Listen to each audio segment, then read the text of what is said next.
Quick update, I'm pretty excited. I'm less than 24 hours away from the launch of this 4-can, completely redesigned 2-stage Pringles can rocket. You ready, Kim? 3, 2, 1.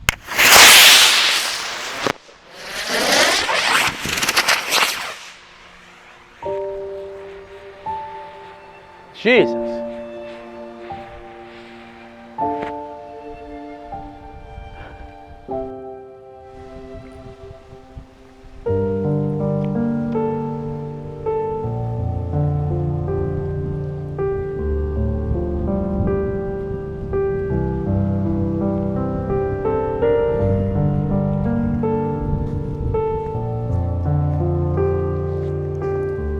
This is testing my patience. I haven't come to the rocket range yet that I didn't have some technical difficulties, but I knew that the opportunity for failure was extremely high. I thought at least 50%.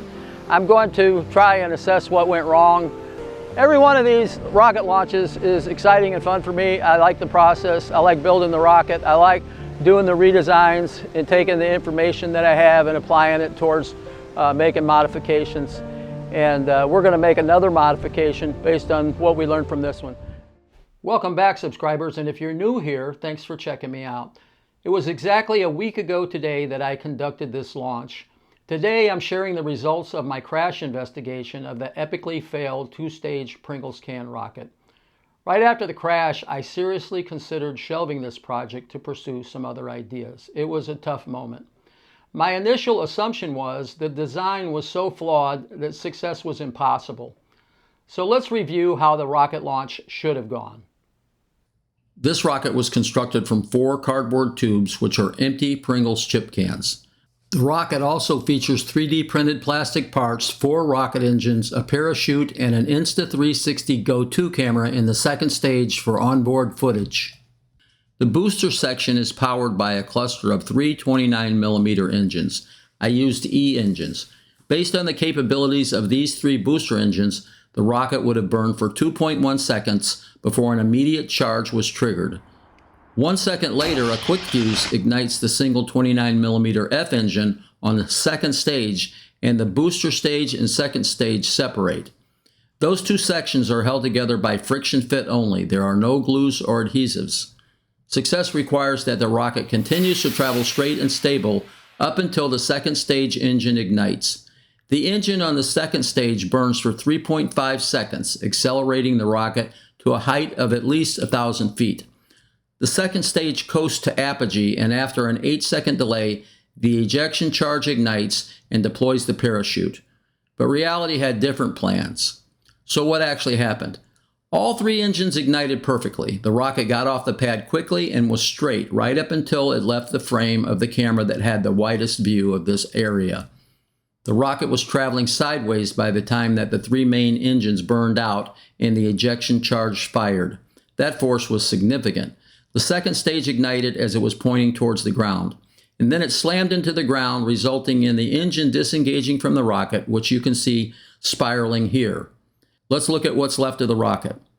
I gathered the wreckage and took it home after the launch for closer inspection. I couldn't find the fin section from the booster. And without that part, I would have drawn the wrong conclusion of the root causes and cascade of failures. After watching camera footage, I had a pretty good idea of where the missing part was located. 2 days later, I returned to the launch site, and within 10 minutes, I found it under some bushes. It was in surprisingly good condition, and I didn't expect that. Hey, if you're still watching, thanks for hanging in there. I'm going to wrap this up really quick. I can report with confidence what caused the rocket to fail. After reviewing the video, and especially after finding the bottom fin section, the 3-engine cluster section, I'm totally confident that I know what happened. So when this launched, it was on top of the launch stand, and I had printed this 3D puck about 2 hours before launch, because when I was test fitting the igniters to the 3 engines, there was a gap between the bottom of the rocket and the top of the launch pad. I wasn't confident that the igniters would stay in. This is the first time I've launched a multi-engine rocket from that particular launch stand. So I printed this and I put it on top, blocking the small exhaust hole. I've since made a bigger plate and a larger exhaust hole for the future launches. But a big screw up on my part. And we're going to watch this video. It's self-explanatory. So it goes, the engine goes off. You're going to see significant thrust. And in this video, you see a comparison between a previous launch. That force, that heat, that fire blew back. I'm surprised the rocket didn't get destroyed on the pad. But when I found this and I saw that this particular fin had been warped and melted, I knew that that was the cause of the rocket not flying a straight trajectory and immediately starting to go off course. And then the nail in the coffin was 2.2 seconds later when the ejection charges fired, 3 ejection charges firing, significant force. Well, it blew this off the bottom of the lower cylinder, the lower Pringles can.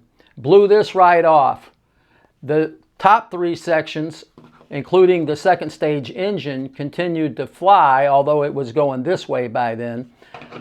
This damage was caused by this. Further damage was caused when this engine ignited, cooked this to a crisp, and then the rest was pretty basic. This thing continued to go downward. This ignited, although it was significantly damaged. It piled into the ground. The engine, because the mount is damaged, the engine came right out and started spinning and tumbling around. So that's the conclusion. I'm very confident that I know how to fix it. In fact, I have fixed it. I have already printed the new version of this rocket. I hope you come back next week. I'm going to launch this in the next couple of days. There's some exciting changes on this. And I think we're going to see a very successful flight of that rocket. Come back and check me out again soon.